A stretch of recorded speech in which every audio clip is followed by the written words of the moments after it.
श्रीमद् भगवद गीता। अब सीधा सीधा हम गीता के भाव क्रम में बढ़ते हैं। 18 अध्याय हैं गीता जी में, हम सब परिचित हैं। 700 श्लोक हैं गीता जी में, बिल्कुल स्पष्ट है। प्रत्येक अध्याय के नाम के साथ योग शब्द है, यह भी स्पष्ट है, और इसका भाव भी स्पष्ट है कि गीता का प्रत्येक अध्याय परमात्मा से योग करवाने की प्रेरणा है। साथ ही साथ संपूर्ण गीता जी के 700 श्लोकों में 4 उवाच है। भगवान श्री कृष्ण के श्रीमुख से 574 श्लोक अर्थात श्री भगवान उवाच के 574 श्लोक हैं गीता जी में। संवाद की भाषा है, अर्जुन सामने है। 85 श्लोक अर्जुन के द्वारा कहे गए हैं। गीता उपदेश का एक घाट हस्तिनापुर में भी है, जो पूर्व में संकेत किया गया। महर्षि वेद व्यास से प्राप्त दिव्य दृष्टि और दिव्य दृष्टि के कारण हस्तिनापुर में बैठे बैठे संजय धृतराष्ट्र को बता रहे हैं महाभारत युद्ध का वर्णन और महाभारत युद्ध में हुआ गीता उपदेश। तो एक और भगवान कृष्ण और अर्जुन हैं और एक और हस्तिनापुर में संजय और धृतराष्ट्र हैं। संजय उवाच के 40 श्लोक हैं। धृतराष्ट्र के द्वारा केवल एक ही श्लोक बोला गया और वो है प्रथम श्लोक गीता का। आश्चर्य की बात लगती है कि गीता जैसा उत्कृष्ट ज्ञान, गीता जैसा पावन शास्त्र, गीता जैसी मानवतावादी उदारता, प्रेरणाएं और ऐसे अद्वितीय ग्रंथ का प्रथम श्लोक जब आता है तो वहाँ धृतराष्ट्र का नाम आता है। धृतराष्ट्र उवाच कहना होता है। यद्यपि एक ही श्लोक है जो धृतराष्ट्र उवाच का है, लेकिन उस पर भी हम चर्चा करेंगे कि दोबारा धृतराष्ट्र क्यों नहीं बोले। अभी आप इतना समझ लें कि धृतराष्ट्र वह पात्र है जिसके पास बाहर की दृष्टि बिल्कुल नहीं है, प्रारंभ से नहीं है। लेकिन एक विडंबना यह है इस पात्र की कि इस पात्र ने अपने भीतर की आंखें भी बंद कर रखी हैं। ज्ञान चक्षुषा जो गीता ने कहा, विचार की आंख, विवेक की आंख, ज्ञान चक्षुषा, ज्ञान की आंख, विश्वास की आंख, वो भी बंद है इस पात्र की। अर्थात न बाहर से कुछ देख पाता है, न ज्ञान चक्षुओं के द्वारा अच्छे बुरे में भेद कर पाता है या उसे देख ही पाता है कि कितना अनर्थ कर रहा है दुर्योधन पांडवों के साथ, नहीं देख पाता। अब ये देखना कोई बाहर की आंख की ही थोड़े ना थी स्थिति, कोई बाहर की आंख नहीं देख पा रही, वो ठीक है, लेकिन पता तो चल पा रहा है ना कि दुर्योधन किस राह पर है। नेत्रहीन है धृतराष्ट्र, लेकिन बहरा तो नहीं है ना। सुन लेता है, समझ लेता है, जान लेता है, लेकिन समस्या मान नहीं लेता, मानता नहीं है। तो धृतराष्ट्र वो पात्र है जिसकी अंदर की दृष्टि पूरी तरह से आच्छादित हुई है सत्ता के मोह के आवरणों से। पुत्र की सब अनुचित चालें देखते हुए भी फिर भी उससे आसक्ति के आवरण गहराए हुए हैं धृतराष्ट्र की अंदर की दृष्टि पर, और इसीलिए धृतराष्ट्र न बाहर देख पाता है, न कोई अंदर से विचार दृष्टि का काम लेकर न उससे ही देख पाता है धृतराष्ट्र। और यही कारण है कि पांडवों के आधिकारिक राज्य पर अपना अधिकार जताए रखना चाहता है, जमाए रखना चाहता है। और इसीलिए विश्लेषकों ने, शास्त्रकारों ने, महापुरुषों ने तो यहाँ तक कह दिया गया कि धृतराष्ट्र वो है, धृतम राष्ट्रम येन, जिसने राष्ट्र को धृत हरण कर रखा है, देश का अपना है नहीं, अब युद्ध में विजय भी नहीं हुआ, लेकिन उस राष्ट्र को अपने कब्जे में लिया, धृतम राष्ट्रम येन। तो ये ऐसा पात्र है धृतराष्ट्र कि जो बाहर और भीतर दोनों दृष्टियों से दृष्टिहीन है। फिर भी पहला श्लोक इस पात्र के द्वारा, क्यों, कारण क्या? वास्तव में दुर्योधन का अहम प्रारंभ से ही सर चढ़कर बोल रहा था। उस अहम के चलते धृतराष्ट्र को उसने अपने अधीन किया हुआ था। धृतराष्ट्र मोह का पर्याय है। और एक चीज़ और यहाँ देखने की है, धृतराष्ट्र की बुद्धि आवरण आच्छादित है ही है, लेकिन जब गांधारी आई तो गांधारी ने भी, तो उसे अच्छा कहें ना अच्छा कहें, लेकिन गांधारी ने भी धृतराष्ट्र की आँख बनने के स्थान पर अपनी आँख में पट्टी बांध ली। धृतराष्ट्र वैसे आवरणों से आच्छादित बुद्धि, गांधारी ने अपनी ज्ञान दृष्टि को वैसे आवरणाच्छादित कर लिया, पट्टिका बांध ली, तो परिणाम क्या होगा?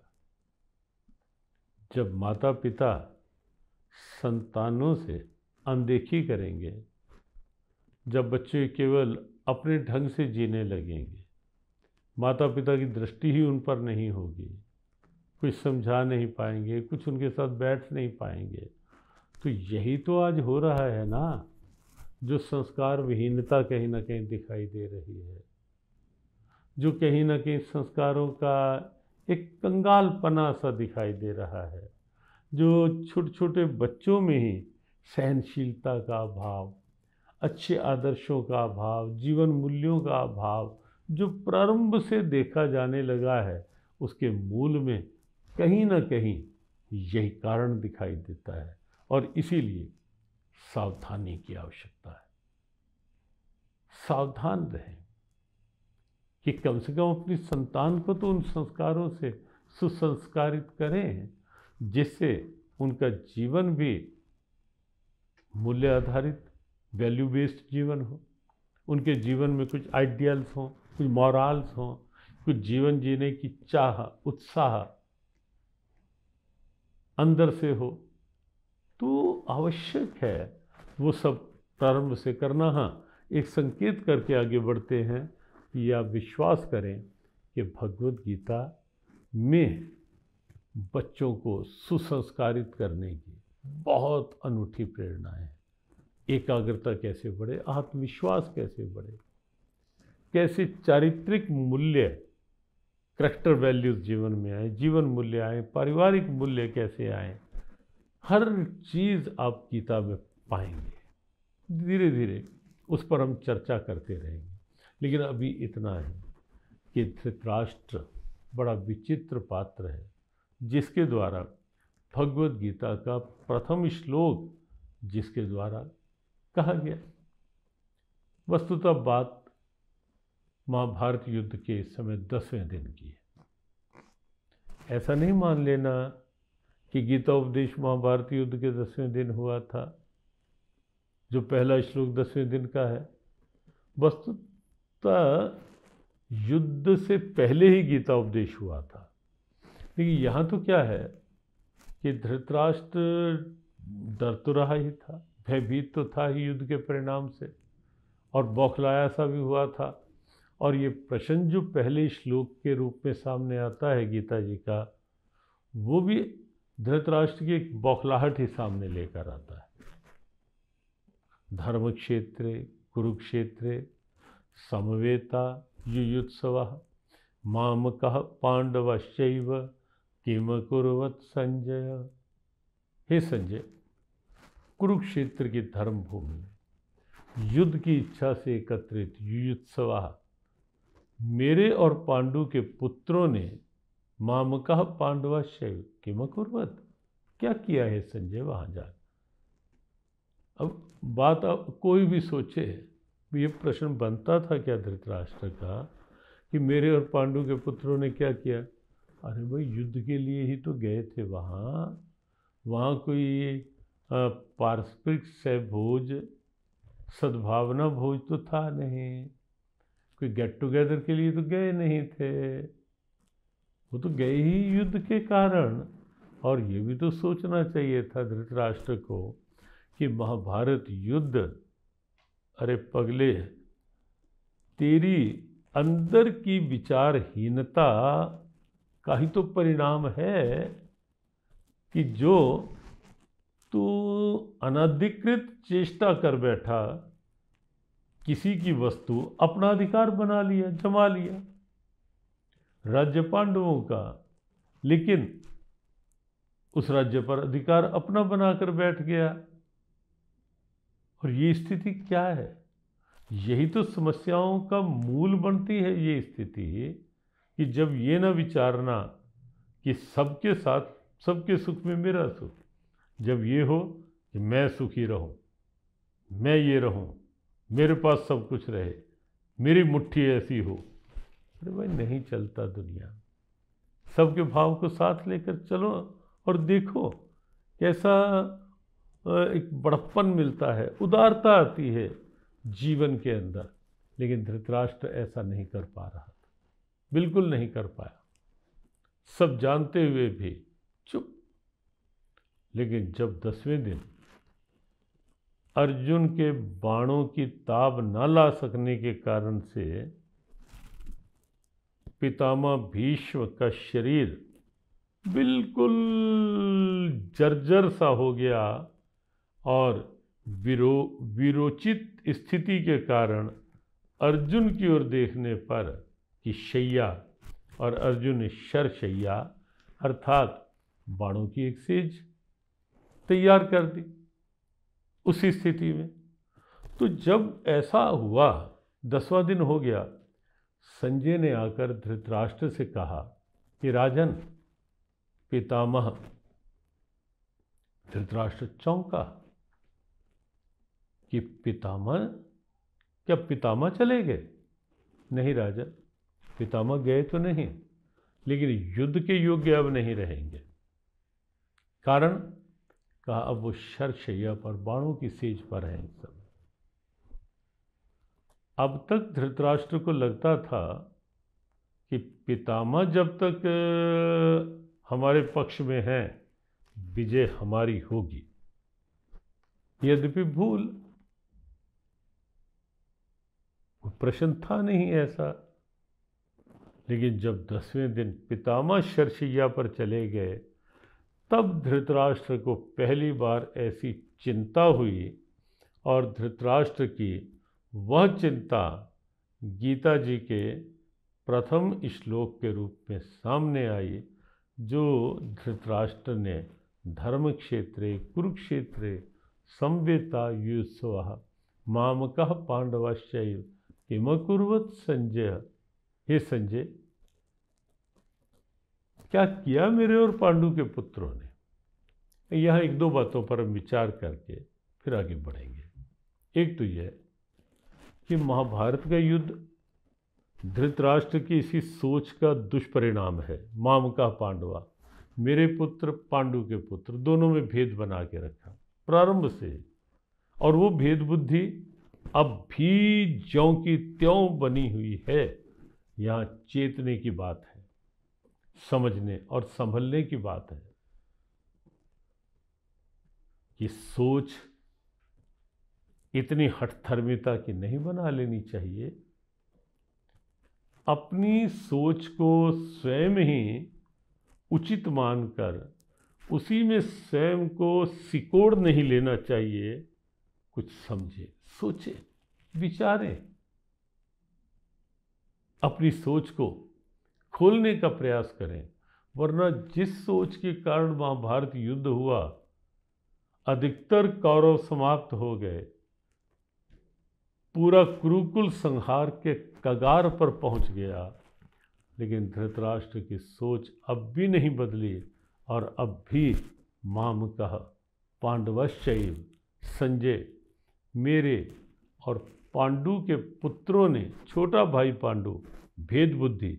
तो महाभारत युद्ध के दो ही कारण हैं, एक दुर्योधन की ईगो, अहम, और एक धृतराष्ट्र की पक्षपातपूर्ण बुद्धि, जो अपने पुत्र अच्छे ना होने पर भी उनके पक्ष की बात, उनके साथ अटैचमेंट, और पांडु पुत्र दैवी संपदा के पर्याय होने पर भी हर तरह से धृतराष्ट्र जानता है, लेकिन तो भी उनसे विद्वेष, मामकः पांडवश्च।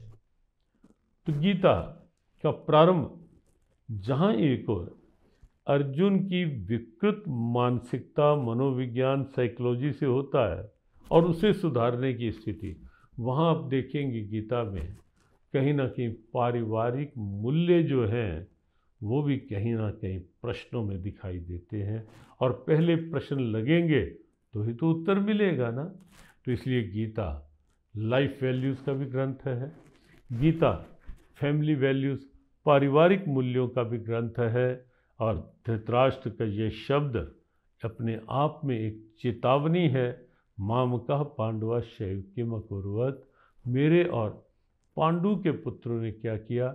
ये प्रश्न उचित इसलिए नहीं है कि युद्ध के लिए गए थे, युद्ध किया, युद्ध कर रहे हैं। पूछना तो ये चाहिए था धृतराष्ट्र को कि महाभारत युद्ध में मेरे पुत्र जीत रहे हैं या पांडु के पुत्र जीत रहे हैं। यद्यपि संजय निष्पक्ष है और वो अंतिम श्लोक में इसका उत्तर देने वाले हैं, लेकिन अभी हम इतनी ही बात पर आज विचार कर लें कि धृतराष्ट्र की पक्षपातपूर्ण बुद्धि पारिवारिक मूल्यों में ना अपना सम्मान करवाने देगी, ना पारिवारिक व्यवस्था सद्भावना में रह पाएगी। इसलिए आओ गीता पढ़ते रहें, हर क्षेत्र में आगे बढ़ते रहें, हर क्षेत्र में अपने आप को आगे बढ़ाते रहें, तो लगेगा आपको कि गीता का अध्ययन जीवन की कितनी सबल प्रेरणा है। कुछ विचार के साथ जब करोगे, आस्था का एक पक्ष हमने समझाया, बताया कि आस्था, चैतन्य महाप्रभु ने जिस वृद्ध को देखा, चरम पर आस्था, कि गीता के हाथ में लेते ही रोमांच हो जाता था, अलग सा आनंद उमड़ पड़ता था। तो एक स्थिति तो ये है, और दूसरी बात ये है कि कहाँ एक और ये स्थिति चैतन्य महाप्रभु ने देखी, और कहाँ इधर धृतराष्ट्र है जो एक बार बोला लेकिन दोबारा नहीं, सुनी गीता लेकिन सुनकर कुछ बोला नहीं। क्यों? क्योंकि सत्य ये है, आपको शायद आश्चर्य हो या पहेली लगे, कि धृतराष्ट्र ने गीता सुनी लेकिन नहीं सुनी। क्यों? क्योंकि मन की वृत्ति, मन की सुई अटकी पड़ी थी मामकः पांडवश्चैव, इस संकीर्ण सोच के साथ कि मेरे और पांडु के पुत्रों ने आपस में क्या किया। यद्यपि ये स्थिति, इसका भी समाधान गीता में है, लेकिन एक अच्छी बात ये जो धृतराष्ट्र के मुख से निकली, जो प्रारंभिक शब्द निकला, प्रारंभिक चरण गीता के प्रथम अध्याय के प्रथम श्लोक का, उस पर हम आगे चर्चा करेंगे। बस जुड़े रहें गीता से, पढ़ते रहें गीता और बढ़ते रहें जीवन की यात्रा में, सदैव आगे आगे आगे।